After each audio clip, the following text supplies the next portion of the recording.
Sahanavavatu Sahanau Bhunaktu Saha Viryankaravavahai Tejasvinavadhitamastu ma vidvishavahai. Om Shanti Shanti Shanti.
So we'll start from second verse, chapter 9. So, Raja Vidya Raja Guhyam Pavitramidamuttamam Pratyakshavagam Dharmyam Susukham Karturavyayam. You want to repeat? Yeah. Okay. Raja Vidya Raja Guhyam Pavitramidamuttamam Pratyakshavagam Dharmyam Susukham Karturavyayam. So this Vidya that he has, Lord Krishna said, which he has already unfolded, he is going to unfold again. And this is something that we have to understand, that there is a repetition, in the sense that both in the Upanishad as well as in Bhagavad Gita, you will find that the same thing is repeated. So you would wonder, in Chandogya Upanishad, for example, within that Upanishad 9 times there is Tattvamasi. Okay? Tat is the cause of the universe and Tvam is you, and you are equated with the cause of the universe. So one would wonder that one time is sufficient. Why would you need 9 times, right? Somebody to tell you. And then even if you, let's say, tell 9 times, you need one Upanishad. Why do you need so many different Upanishads and you need Bhagavad Gita to tell you the same thing again and again? Okay? And that is because of the, on one hand, like how Rajendran was asking, can anybody know Brahman? Okay? So that seems like some kind of an impossibility. To know that I am limitless seems like such a tall order. Okay? So that is the orientation that we all have, and it is true in one way and it is not so true in the other way. Okay? So we will see that it's easy to understand, because in fact it is explained here that it's already an accomplished fact. Okay? And it's already you, right? But it is not that easy to understand, because the way we are and what our understanding is of ourselves, about the world, about the cause of the universe, is so far removed from actually what the reality is. So to realign all your visions, okay, to come to understand, even to begin to understand what Shastra is takes time. And that is why the repetition is something which is very, very critical, because in fact you understand the first time and you understand the fifth, when you listen to it for the 5th time or the 6th time, your understanding is totally different. Okay? So what has changed? The teaching is the same. There are layers and layers, right, of our depth of our understanding and the clarity. And what happens is that if there is a clarity occurring in one side, it has to reconcile with the other things that we have concluded, and it has to correct and adjust the vision according to clarity in one given area. Okay? So every time there is a whole lot of reshuffling happening when you understand one given thing. And the difficulty comes even more because not only we have taken ourselves to be limited, okay, but on that individuality there is a further kind of a complication, in the sense that we either feel persecuted or we feel like a failure. So there are so many notions even on our individuality. Okay? So we become highly complex as a human being, with lots of very well entrenched notions which we take to be real. So to let go all of them, a lot of it is just shedding off your ignorance at so many different levels. And many times what happens is that what we have believed in, when that gets questioned or when that gets shaken, there is some amount of discomfort. Okay? And that discomfort can come out in form of some kind of a projection against the teacher or against the teaching itself. Because not everybody is kind of open and ready to just kind of question one's own ideas, one's own framework, let it go and take in something new without any resistance. Okay? So that resistance also comes in learning, and also many things have to be let go. So therefore it takes time, and this is why abhyasa is very necessary. In fact, we study for 3.5 years, day in and day out, all the different Upanishads, Bhagavad Gita, and one would think, why would you need to study? And previously people used to study for 12 years, right? Traditionally, a little child at the age of 9 or 10 went to the Gurukulam and stayed with the teacher for about 10-12 years for learning this and assimilating this knowledge. Then at the age of 24 or something, that person came out and started living in the world.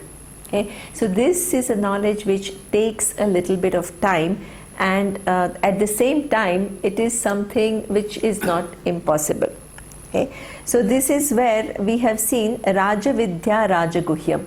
It's again qualified as Raja Vidya, king among all the knowledge. It is king among all knowledge because of two reasons which I mentioned yesterday. One is that this is the only knowledge which can be known in totality. Every other knowledge is something where you ask one more question and then we don't know. We don't know what it is, right? The second reason is that no other knowledge is capable of freeing me totally from all afflictions that I am suffering from. And this is the only knowledge which has that capacity, because in its vision, I was never afflicted by anything. Not that I am right now afflicted and it shows me some technique to free myself from it. Okay? In its vision, I am never afflicted. And its commitment is to show you how it is so, here and now. So this is why it is Raja Vidya and it is Raja Guhyam. Raja Guhyam because it is a secret, it remains a secret even after telling, if the one is not prepared. Okay? And Pavitra Midam Uttamam. And it is something which is the ultimate purifier. Now purification is something, that every many Vedic ritual, they emphasize a lot on some kind of a purification. Okay? So before you even start performing, you clean yourself, you remind yourself of, as I had said, Achyutaya Namaha, I am somebody which is never affected by anything.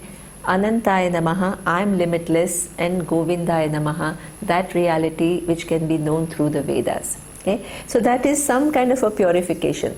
Then even a lifestyle is lived with a lot of purity. Okay? Not only every morning you clean your physical body, but you also clean your mind through practices such as prayers, through japa, through some rituals. Whatever it is, there is some kind of an inner purification. Okay? Lot of things go on in our mind. Our mind is crowded with lots and lots of information, and we just try to analyze information, and sometimes There is such a jumble, and sometimes we are also sad if we are really thinking about things. We begin to see the state of the world or a state of human beings, and then you feel pity. So there is a lot of burden that we carry within ourselves, both with reference to our own life, or if you are a little bit evolved, with reference to the state of the world. Right? So all this is something which is all the time carried in our head that needs to be cleansed at a given point in time. But what happens? The body is cleansed, but it again has to be cleansed after a few more hours. Okay? The mind is something which through prayer or through meditation or through whichever religious practice or any other practice you cleanse it, but it doesn't mean that one time you do it and then it is cleansed forever. So you have to do it again and again. You have to be alert and you have to be deliberate in your attempt. Okay? So any purification is only up to a certain point. But here it says that it is pavitram, it is not a relative pavitram. Because in the vision of the Veda, okay, who you are is never affected by anything. If you were impure, if the starting point is you're impure, okay, then you have to make some effort through some action, you have to purify yourself. Okay? And that action being limited, it will last for a while and again it has to be repeated. Okay? But in the vision of Veda, you were never subject to any impurity. Okay? So we have already seen that I am that existence, and as I had shown you, that existence which is the truth of everything else that is existing, okay, itself is already free from any attributes. Okay? Only because it is free logically, only because it is free from all the attributes, it can appear as though having all the different attributes. If it had any intrinsic attribute, it would be only that and not the other. Because you have attributes, one is opposed to the other. If you are fair, you cannot be dark. If you are fat, you cannot be thin simultaneously. Okay? If one reality is manifesting in all these different names and forms, itself cannot have one given attribute. Because if it has that attribute, you will see that attribute everywhere. If it was fat, you will see everything fat. If it was thin, if it was fair, you will see everything as being that. But you see nothing but opposites and everything in between the two extremes. Okay? So that is possible only if itself is totally free from any attributes. Okay? So therefore, it is never impure. This fact that existence, we have got the glimpse of the fact that this existence is without any attributes. We will see tomorrow in the class that existence is also consciousness, and how that consciousness also is equally free from all the attributes. We will see that tomorrow. Okay? But one thing that you have to understand here today is the fact that in the vision of Bhagavad Gita, you are already free from all impurities. Okay? So therefore here when we are talking about it will make you pure, we are not just talking about a process which will make you pure from you who are at present impure. That is not what is meant. Okay? So that is what needs to be understood. Pavitram idamuttamam pratyakshavagamam. Okay? It is something which, now again, this is a very important thing. This morning I had said that the nature of I can never be known through pratyaksha pramana. Because pratyaksha, the perception, is available only for things which are objects. Okay? So you have two types of pratyaksha, indriya pratyaksha and sakshi pratyaksha. Indriya Pratyaksha requires different sense organs, and then you perceive it and then you know it.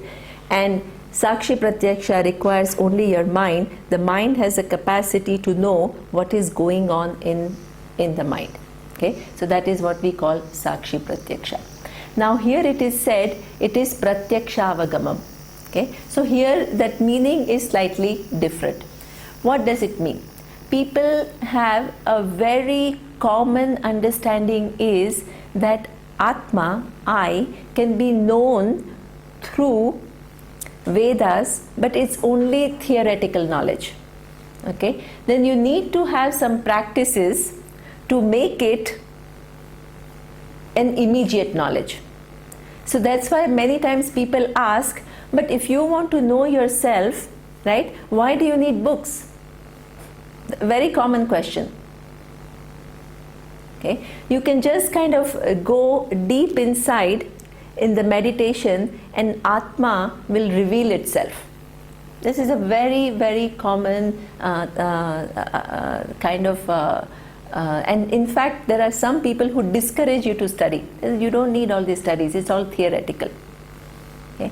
What you have to understand is that if you are doing meditation, who is the one who is doing meditation? The person who doesn't know the reality of oneself. Okay. How in the meditation that ignorance will automatically go?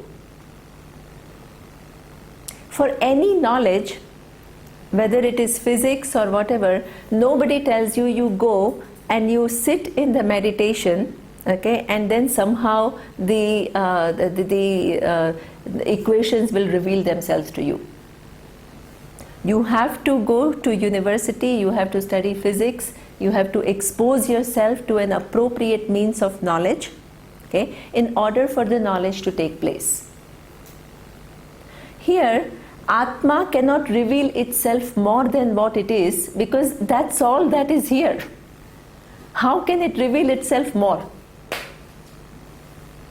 Okay, and in spite of being the only reality that is existing, you keep on missing it. Just by you being quiet will not do anything. Okay, if you think that when the mind is quiet, Atma emerges, that is a dangerous thing, because the minute you start doing something, the Atma goes away. Okay, and the second thing is that if quietness is something which is required, every night we have 8-9 hours of deep sleep where we are totally quiet. Okay. In that quietness, nothing happens. Right? It's not that because you are quiet, Atma will reveal. Atma is all the time revealing itself. In fact, it cannot reveal itself any more than it does. So in order for this ignorance to go, you need an appropriate means of knowledge. Any knowledge requires, any ignorance goes only in the presence of an appropriate means of knowledge. So Vedanta is the means of knowledge which gives you right, direct understanding of yourself. Now the second question which comes also very often, and that is what I had said, that okay, the words will give me knowledge, but it is a theoretical knowledge. Okay, then I'll have to do something to make it real for me. That itself is not the right notion, because the knowledge itself is divided by the tradition into two types. One is direct knowledge and the other one is indirect knowledge. Okay, so for example, if you have not seen a fruit called durian, okay, and if I describe to you what is durian, for example, I'll say that, oh, you know jackfruit. So then you say, yeah, okay, I know jackfruit. So durian is a little bit like that, but it is softer in texture than jackfruit, okay, and it has a much stronger smell. So you kind of have some idea, which is an indirect knowledge of what durian is. Then next time you go to Southeast Asia or somewhere, you go to Singapore, you go to Thailand, and you have a fruit that is given to you which looks like jackfruit, but it is creamier, it smells more, immediately without anybody else telling you, you will say, maybe this is durian. Right? So then what happens? Direct knowledge, the knowledge which was indirect earlier became direct later. Right? Now let us come back in terms of Atma, I. Can the knowledge ever be indirect? The knowledge can never be indirect because Atma is never away from you. Okay? You are the only thing that you know for sure exists. Because you exist, everything else is known to you. Okay? So the condition for indirect knowledge is that if it is away from me, like durian, then it will give me indirect knowledge, and when I have it, when it comes near me and when I taste it, it becomes direct. But Atma, in order for it to be indirect, it has to be away from you. Then when you go in its proximity, then it will become direct knowledge. But that is not the case. Okay? So the books don't give you indirect knowledge. They give you direct knowledge here and now about you who is already there. So this is what is meant by pratyakshaavagamam.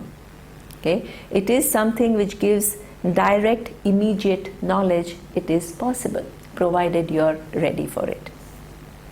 Okay. Pratyakshaavagamam dharmyam susukham kartur avyayam. Okay. Now this reality, one thing is very important, that it is free from dharma and adharma. Okay?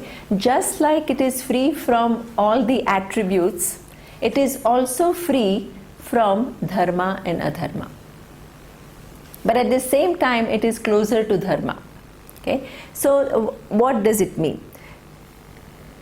If you postulate a reality, the final reality, as having positive attributes, generally we think that, Bhagwan, or what the cause, or the ultimate reality, Brahman, is all compassion, all love, okay, or all kind of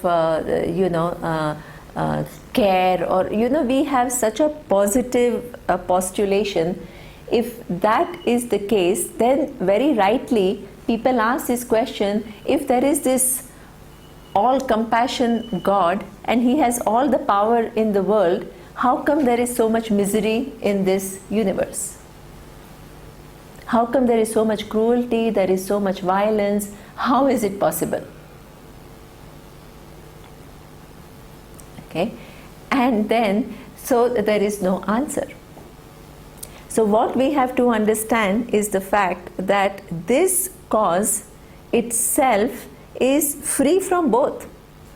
Okay? It is in form of, I will explain to you in the next verses what is the nature of this cause of the universe. Okay?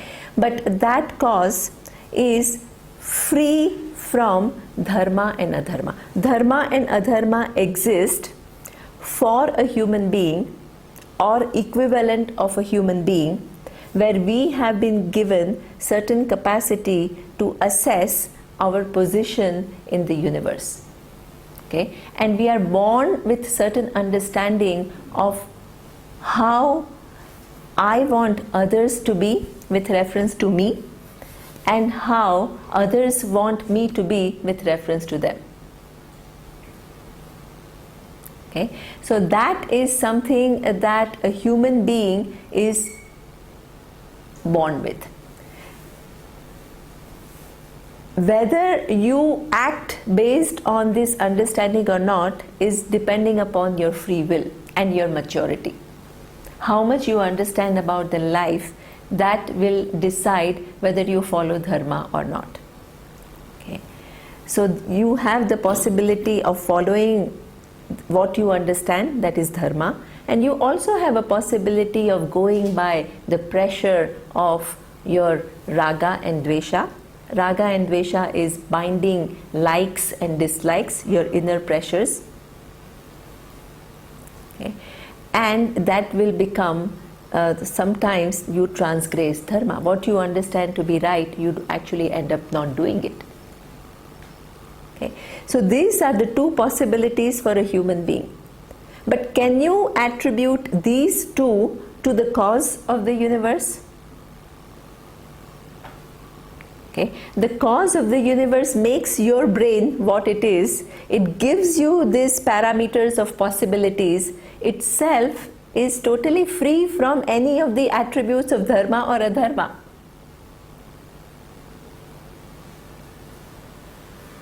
Okay. It is in form of a law. Simply to understand, there is a tree, right? And you go and you rub against the tree. And you get hurt. Can you say tree did it?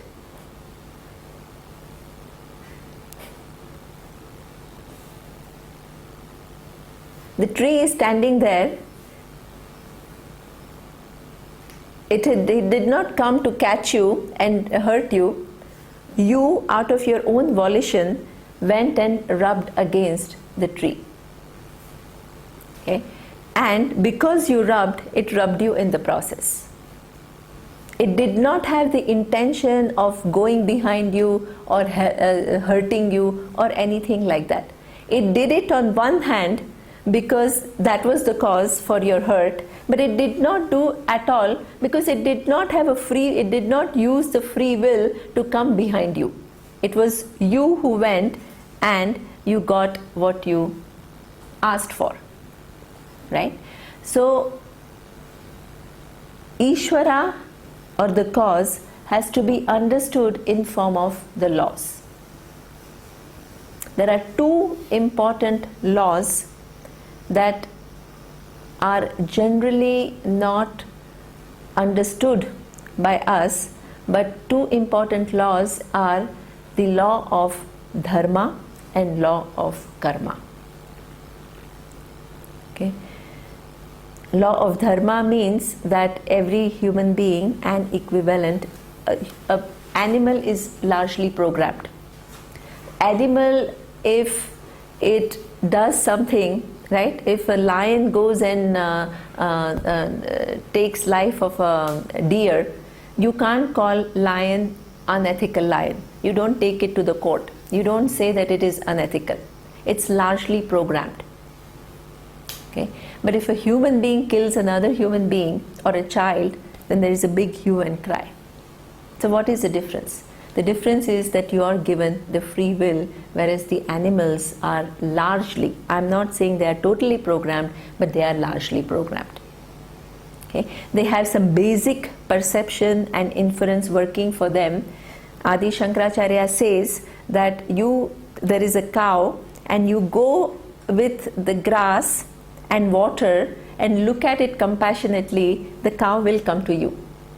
Okay? And if you go with a stick, with a kind of a fear, a face which is frightful, then the cow will run away. So they also have perception. They operate their perception and inference. They are not dumb. Okay? But they don't have the free will that human beings have. Therefore, the ethics are not for them. Whereas for a human being, there is ethic because we are given free will and self-reflective capacity. And that gives us the opportunity to be both dharmic and adharmic. So this is the law. The law is totally free. It is impartial. Okay? And for every action that we choose, which is our input, which creates a cause for us to have an effect, which is the result of the action. This is what we call law of karma. So there is law of dharma, and then there is, for every action that we do using our free will, there is a consequence. And itself is something which is neither good or neither bad. It's just, can you call a law of gravity bad because it made you fall from a top. You had gone up, right, to do some repairs, and then you slipped and you fell down. Can you label law of gravity as bad? No. It is totally impartial. But it did bring you down, because that is a law. But it has no good or bad value at all. Very, very important to understand. Ishvara, the vision of Ishvara, we have all these positive superimpositions, and then we have all these contradictions which are unresolvable. In our vision, Ishvara is dharmyam, it is free from both dharma and adharma. It is in form of a law. Okay? And at the same time, it is called dharmyam. Why? Because there is something which is called appropriate action, which is giving you pleasant results and which is what you are looking for. Okay? So it is more close to dharma than adharma, even though it is free from both. Why? Because what you are looking for is not difficulties in life, not conflicts in life, not sorrows, right? That's what you want. And in order to get that from your standpoint, right, you have to follow dharma. Because dharma gives you that life, that conducive situation, proper opportunities, capacity to think properly, environment which is conducive for you to grow. All that is available because of the presence of dharma in your life. So therefore it is, even though itself is free from both, it is closer to dharma because that gets you what you are looking for, where you are not rubbing against the order, where you are not rubbing against the laws. So it is dharmyam, but itself is free from both. And susukham karturavyayam. Okay, so it is susukham kartu. The knowledge of the I and the knowledge of the cause of the universe is very easy. Why is it easy? Because every action is a lot of effort. Okay, so there are two things that we have to know. One is there are activities reference to apraptasya prapti. Something which is not there now, you have to gain it. Aprapta is that which is not there now, you have to gain. Okay, money that you don't have, you have to gain. The power and position that you don't have, you may want to gain. The husband or children or grandchildren that you don't have, that you have to gain. So for that there is an effort. You have to work hard. There are many things that you have to do in order for that to happen to you. So this is where we say apraptasya prapti requires action, karma. Okay, and karma will produce the result depending upon your efforts. Okay, but with reference to some things, there is praptasya prapti, in the sense that if it is already there and if you don't know, right, do you have to do anything? For example, the two very common examples that are given in the tradition. One is that, let's say you are reading something with your glasses and then some neighbor comes. Okay, so you put your glasses up and then start talking to the neighbor. And after the neighbor goes, you want to go back to your reading, and then you are looking for your glasses. Okay, and you look everywhere and you go frantic, but you don't find the glasses. So what kind of gain is that? For example, is the glasses that you are looking for, are they ever away from you? They are already there.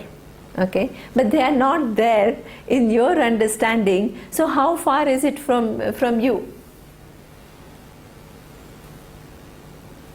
even though it is not far, there is a search. But the search is only in terms of knowledge. The minute you know it, it's already there. There is another classic example which is about the 10th man. Okay, so there are 10 students who are studying with a teacher, and the teacher sends them out on a holiday. Okay, and one student comes forward and says, I will be the leader, I will take care of all the 10 students. They all go out, and then there is a river. So they all have to cross the river because there is a lot of current, so they have to cross the river. After having reached across, the leader said, let me count the people. So he starts counting, and he counts 1, 2, 3, 4, 5, and he counts 9. Okay.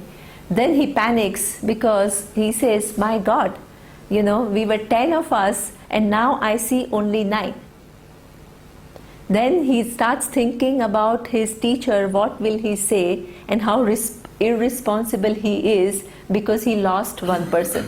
So he's feeling very guilty, he is in panic, he has a lot of fear, so he's suffering. Okay. Now another bypasser, a person is passing by, and he sees this little child panicking. So he comes and he says, what's your problem? Okay.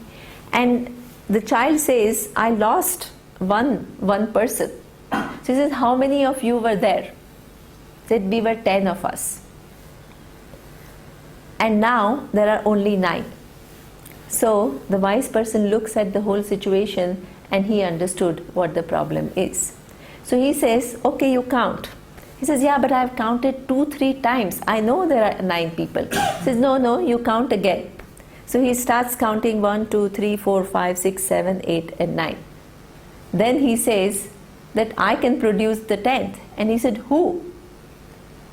And he says, you are the 10th person. You forgot to count yourself.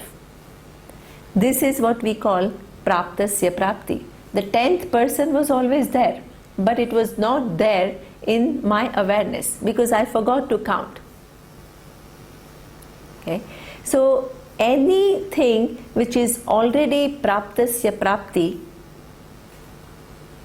where all we have to do, we don't need karma, we don't need action. We only need knowledge because it is already there.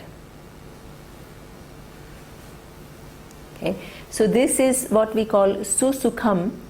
If your Atma is limited, highly limited in time and space and in every way, and you have to make it limitless, there is no hope. Okay. But if it is already there, then it is just the matter of shedding your ignorance. So in fact, on one hand you can say it's very difficult, but on the other hand you can say susukham kartum avyayam. Okay, it is something which is susukham because it is praptasya prapti. It is already there, and you just have to know it as it is. Okay. Then the next verse is saying,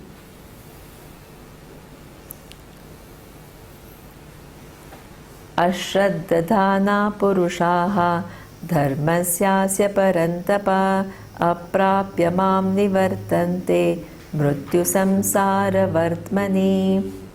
So even though I am available, both the cause of the universe as well as the nature of I is available to be known, we don't pursue it.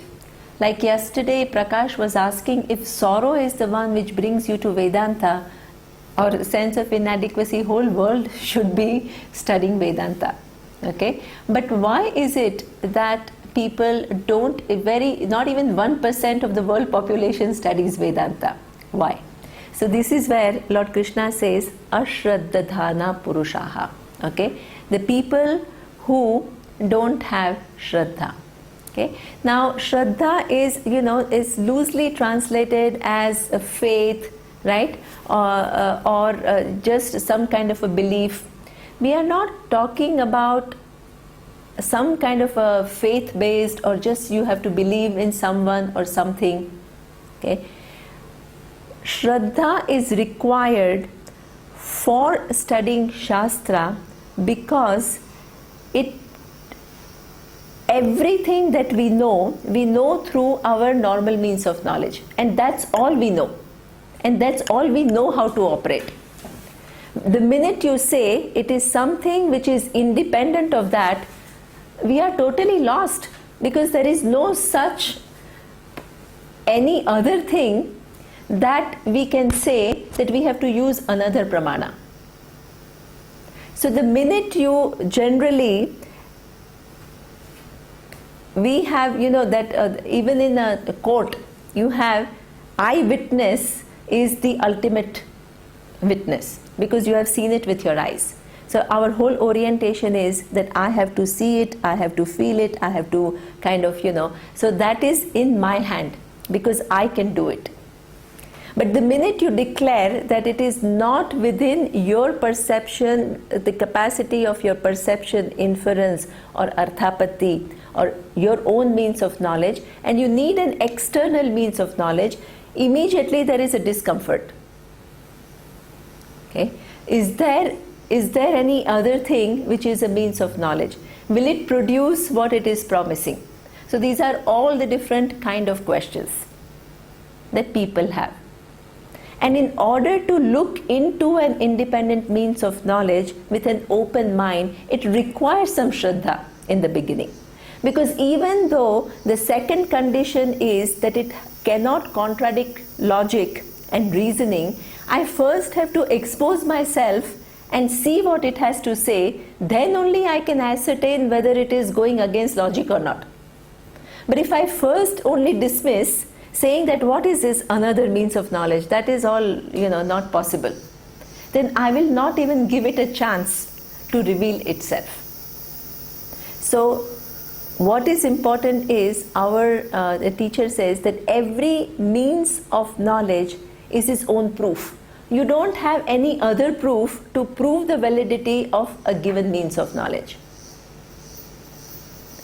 For example, if your eyes could not see, if you had some blindness, okay, and there is a technology which has that capacity to correct that defect, right?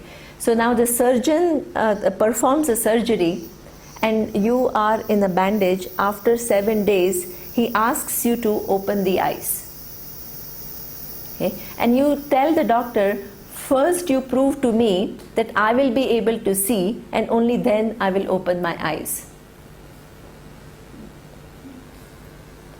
You prove to me first that it is true, that I will be seeing.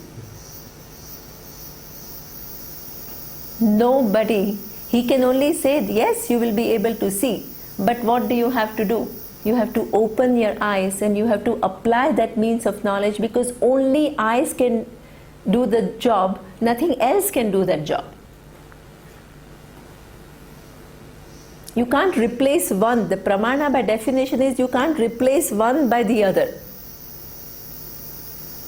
If you want to see forms, you have to use your eyes. If you want to hear sounds, you cannot say, oh, today let me use my nose to hear the sound. It's not possible. Each means of knowledge has its own sphere and is exclusive. Okay. So if Veda is a pramana to know the nature of yourself, you have no choice but to engage and see what it has to say. There is no how can anybody prove without your going into it and looking into it. Okay? So that initial let me look into it with an open mind and see whether it makes sense or not is what we call Shraddha. We are not talking about blind faith. Okay? So this is what we call Shraddha. Then the people who don't have that Shraddha, dharmasyasya parantapa aprapya mam nivartante. If you don't have Shraddha, then what is the result? Mam aprapya nivartante. They use their life in gaining small things. What are these small things that are possibilities within human life. The so-called small things are three major pursuits that Vedas talk about. Human beings, we all think that each one is a unique person and each one is pursuing something which is quite distinct from the other. But all these different pursuits that we have, the Vedas categorize in three main categories. Okay. One is Artha, the security. Second is Kama, the pleasures. And third is Dharma. Security we gain through many different means. Okay. So security, one very big form of security is financial security. Okay. A lot of our life is spent in becoming financially independent, because you think that the minute you have money and certain resources, you can do many things. You can have a nice house to live, you can have a car, you can educate your children, you can do many things. Okay. So a lot of life goes in that. The second is pleasures. The pleasure seeking is a huge thing. Okay. There are many different sources of pleasures that we all have. It could be sports, it could be cinema, it could be theater, live theater, music. Within each you have so many different possibilities. In the music you can go for classical music, you can go for Indian classical music, you can go for Western classical music, you can go for jazz, you can go for rock music. You have so many possibilities. Sports, you have number of sports. Then constantly new sources of pleasures are created, like spa industry, which has become big. Okay. So all these, and the whole world, there is this whole marketing strategy which is creating some kind of a vacations, Bahamas and different destinations. Every time you travel in the aircraft, you see these magazines and they are always showing you all these exotic destinations, so you can plan your next vacation already. Okay. So there is constantly, many people are working and using their brain to create certain promise of pleasures in you, right, and entice you to follow them and then pursue them. Okay. So even if you don't have the desire is created in you, and then a lot of marketing, all these very bright people are used to kind of, attract you to that given promise. Okay, and engage you in that. So that is what we call pleasures. And if you are mature, then you will continue to pursue Artha and Kama, but you will have certain ethical consideration. Okay, so this is what we human beings generally do. Said, okay, I want to come up in life, I want to have some pleasures, but I don't want to do it by cheating anybody or lying anybody or manipulating people. I will do it with certain honesty. So the whole life goes in these three pursuits. Okay, and that is something which he says, aprapya mam nivartante. That keeps you engaged. That keeps you in the loop. And the possibility which is given to you of knowing yourself as being free from limitation and one with the cause of the universe, which is given to you as a possibility, you never utilize that possibility. Because you don't have Shraddha, you have not looked beyond just what everybody else is doing. We come here, we see everybody doing one thing and we just get into the same framework and we start following the same framework. We never question what is it that we are really looking for, and all that we have done so far, has it given us what we are really looking for? We never, even if we ask that question, or generally what happens is that all these three different pursuits, Artha, Dharma and Kama, It's not that they don't give you any satisfaction. They do give you some satisfaction. It does give you some happiness. If it did not, nobody will pursue it. Okay? It does give you satisfaction, but what you are looking for is not a momentary satisfaction. What you are looking for is a permanent satisfaction. Permanent freedom from being unhappy. Permanent freedom from being insecure. Permanent freedom from feeling of inadequacies. And what you think is that now I have got a little bit of that which has given me little pleasure, little bit of happiness, let me get more of it so I will have more pleasures or more happiness. This is how you keep on continuing that. You think that more of it will give me more of happiness that I am looking for. Okay. Only few discern the fact that in fact there is no connection between what I am really looking for, which is totally freedom from insecurity, totally being free from being unhappy, totally free from all the afflictions, that all these pursuits of artha, dharma and kama cannot give me. So there is no connection between what I am looking for and what I am doing to get what I am looking for.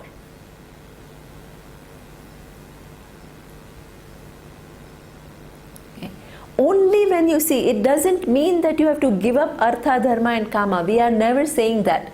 We don't mean to say that those things are materialist world, so you have to give them up. Not at all. They all have their use. Money has its objective value. It does bring you opportunities, it does give you a nice shelter, it does give you some comforts which are fine, right? But if you think that money is going to remove my insecurity, then that is a false assumption. Okay? Money can buy a few things which are necessary for me is a fact. But money can solve my problem of feeling insecure is my added superimposition. So here we are not saying reject it. We are just saying take it as what it is, what it can be. Everything. Pleasure, it's true. It's not that, oh, because now you have discovered that things will not give me lasting happiness, so you stop seeing sports, you stop seeing films, or you don't go to theater, you don't go to music concert. We are not talking about that. Okay? But if I think that by having more and more of this, it's going to solve my basic problem of being unhappy, then I'm misguided. It will never get me. Neither I have it now, nor in the past I had it, or anybody else had the freedom that one is searching through this artha, dharma and kama, nor in the future it is possible for anybody to get it. This is a fact. Okay? So only when I see that, then I use those pleasures. It's not that I totally keep away from them, but I know that they will not give me the lasting happiness that I'm looking for. But my search for lasting happiness also doesn't go away. So there has to be some other solution. So I start looking for some other solution, where the solution is. Okay. So this is what it says, that even dharma. Okay, we think that becoming dharma is a dharmic person who is following dharma is the biggest achievement. In fact, it is one of the basic conditions of being a human. It doesn't. We make it so elevated as though it is a great achievement, and in some ways it is, because as long as you are confused, following dharma becomes difficult. Okay? In order for the dharma to become spontaneous, what happens? We have to recognize the value of values. Okay? So, generally, we human beings, we have just a simple example.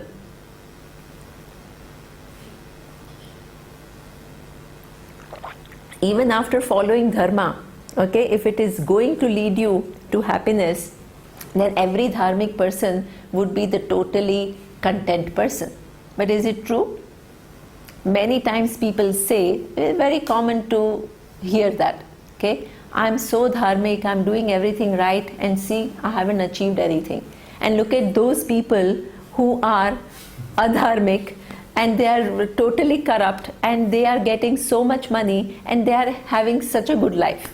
So what is it? Has it given you happiness? In fact, it has made you more bitter. Right? At times, it makes you as though, like, why am I being so good? It is not paying at all. And I see myself as a loser by sticking to my principles. Okay? So therefore, all the three, artha, dharma and kama, will not aprapya mam nivar, will not get me what I am looking for. The only thing which will get me what I am looking for is really knowing myself as already free from being a wanting person. Okay? And that is not utilized in a given life. And this is what he says, the person goes sansara vartmani. The person has wasted a human life, and the person has gone away without realizing the potential of knowing the reality, and the person is continuing in the life of becoming. Samsara. Samsara is a very, on one hand, a very known word, okay, but at the same time, misunderstood word. Okay, many times people think that a sannyasi, the person who has renounced everything, is somebody who is free from samsara. Okay, and the person who is married, and person who is working, and the person who is engaging in normal activities is somebody who is within samsara.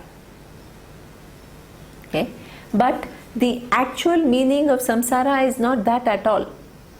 The actual meaning of samsara is that how much I understand the reality of myself and about the world. If I understand the reality without being a sannyasi, I can be free from, because what I understand is the truth of what is.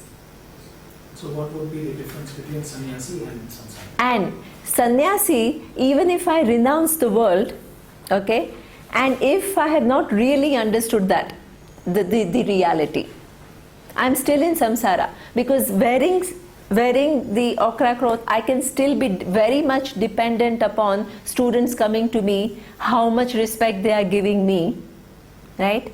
Or I want to extract money from them, or I have certain desires of my own and I abuse my students. Okay, this is all samsara, because there is non-clarity. So some presence or absence of samsara has got nothing to do with the lifestyle that you have. You can be a grahastha and you can be a samsari if you are confused, right? And you can be a grahastha and you can be a samsari if you understand. And in our tradition, there are many examples. Janaka was shown as he was a king, and he was a wise person, and he continued to rule the kingdom. But here he was free because he understood the reality. So even though he was engaged in the world, he was a samsari. Okay? Similarly, a sannyasi, a renunciate, can be a samsari if the person is a wise person who has understood the reality. Okay? Or it can be a samsari if the person under those clothes has not understood the reality and is continuing to have some needs. So the presence and absence of samsara has got nothing to do with the lifestyle that you have. It is got to do with how much you understand. Okay? And the same thing with reference to Lord Krishna. Okay? His life was full of difficulties and challenges. He was born in a jail. That is a very traumatic kind of a birth, right? His parents were not living with him. He was sent off to Jashoda to be raised with her.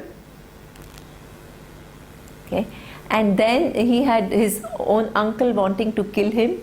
So you have all these, and then all kinds of, he sent so many different people to kill him, and then so many people, it was a full life full of challenges. He saw the war, he tried to negotiate, he could not convince Duryodhana. So many things happened in his life, which were not exactly something which is, and would you call him a samsari? No. He was totally free because of his understanding of things. Okay? So that is something which is very important. The clarity of what is, if you have that, you are free from samsara. And if you don't have that clarity, regardless of the lifestyle that you choose, you are within samsara. And this is what Lord Krishna is saying. If you leave this world not knowing my nature, which is the nature of the cause of the universe, which happens to be your own nature, okay, then you are within samsara. What within samsara means? Through this normal pursuits of artha, dharma and kama, which will not get you what you are looking for, and it will continue these cycles of birth and death for you. Vartmani, okay, cycles of birth and death. Because every action that you do has two types of result.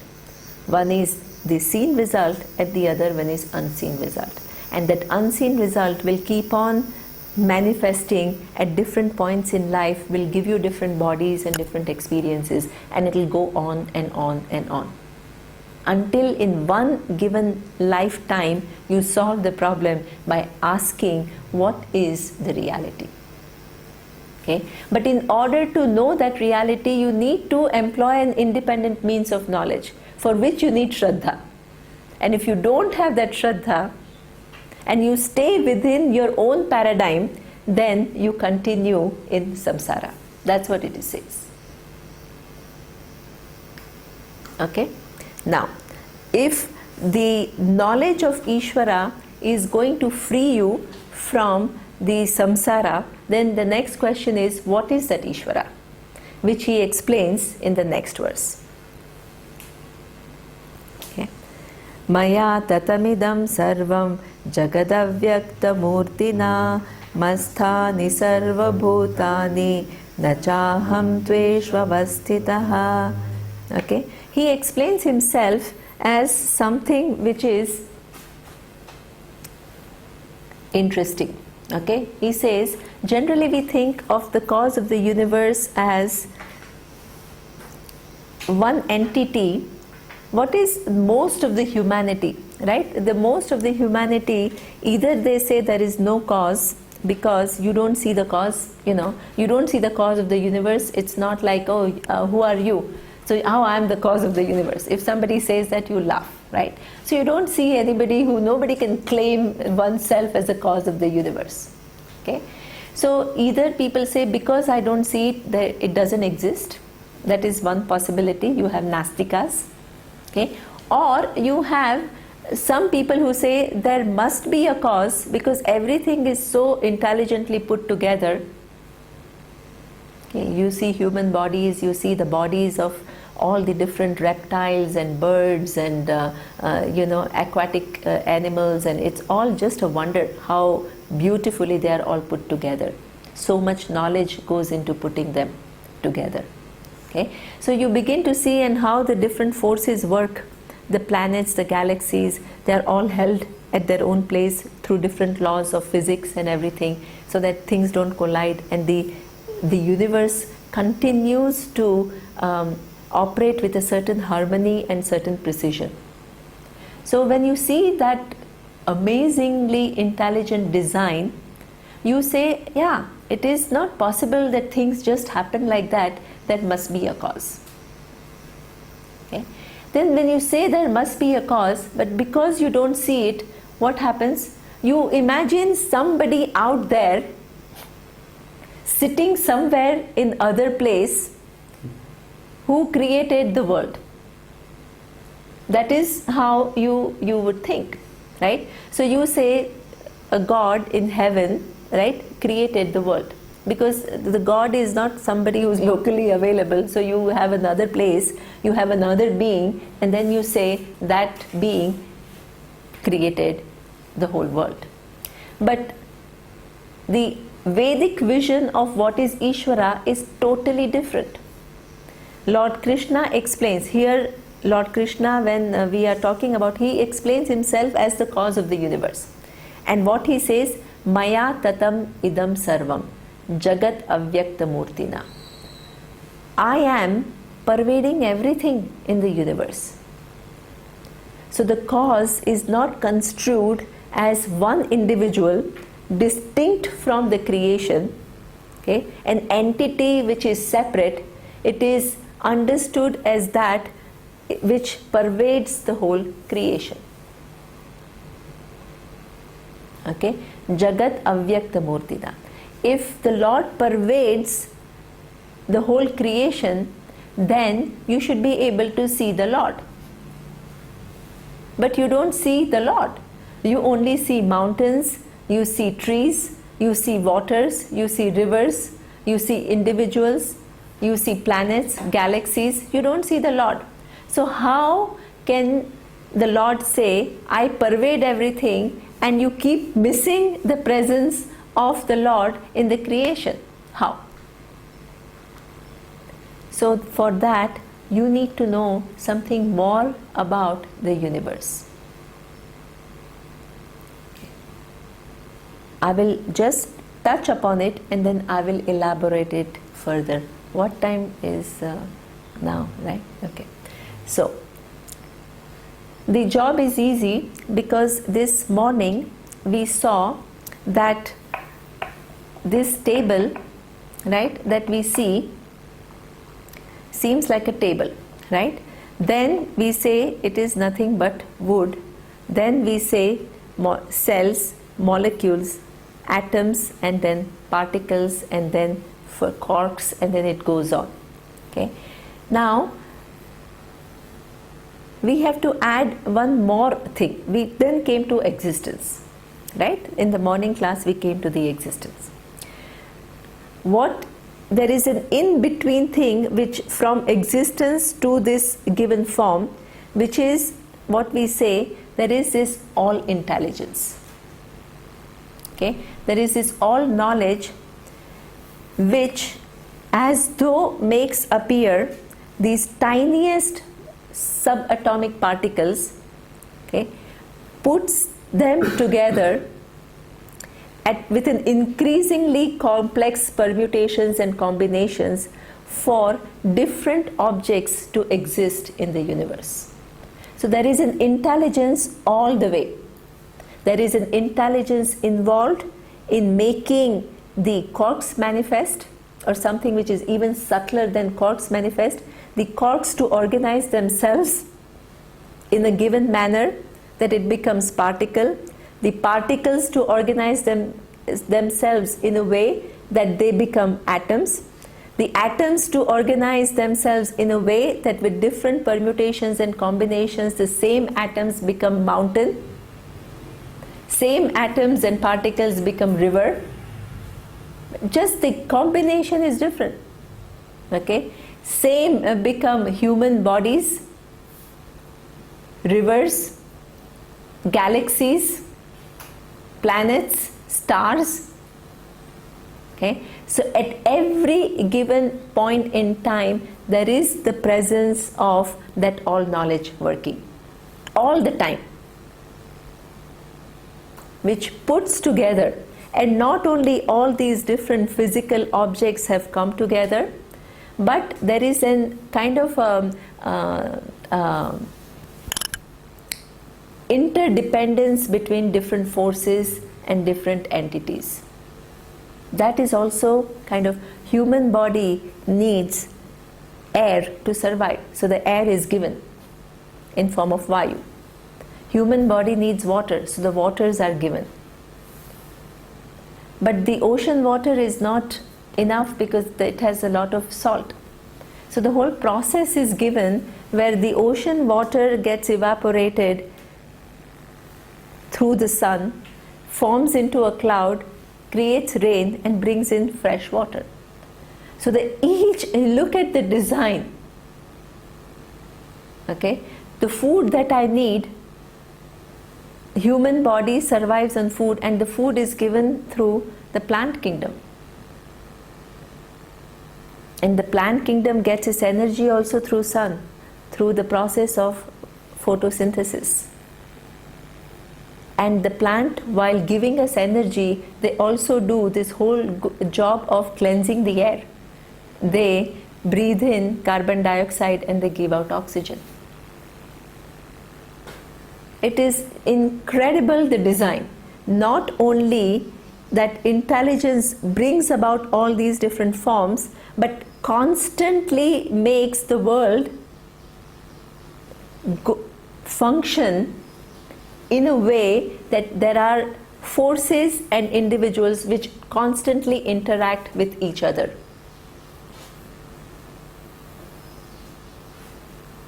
Okay, so that intelligence is not something which is to be believed.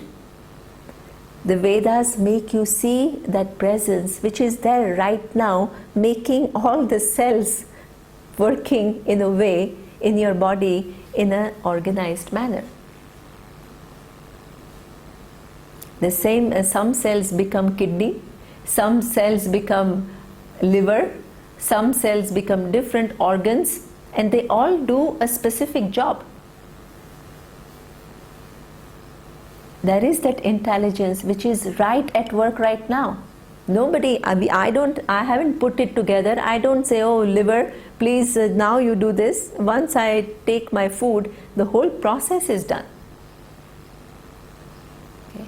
Our teacher had a kidney problem, so they were trying with stem cell therapy. So what happens is that there are some stem cells in the body, right? They are just available. Now if you implant those cells in the kidney, there is a therapy now, they will start behaving after a while as kidney cells, and they will do the function of kidney. Your original cells of kidney don't function anymore, but the stem cells can be used to do, when they are implanted at that given place, they will do the job of kidney cells, and it can revive the kidney. Okay, so there is a tremendous amount of intelligence right there. Okay, so that intelligence which governs the whole universe here and now is what is the cause of the universe. It pervades everything, and it's not matter of belief. It's something that you keep missing because you only see objects, and you miss the intelligence which is really making each of you manifest and function in the universe. So this is what Lord Krishna says, the cause of the universe is Maya tatam idam sarvam jagat avyakta murtina. I pervade everything, and at the same time nobody sees me because I am not available to be known as a given object in the universe. Matsthani sarva bhutani nachaham teshu avasthitaha. Okay, that we will see tomorrow. Om Purnamadav Purnamidam Purnat Purnamudachyate Purnasya Purnamadaya Purnamevavashishyate. Om Shanti Shanti Shanti. Hari Om Shri Gurubhyo Namaha. Hari Om.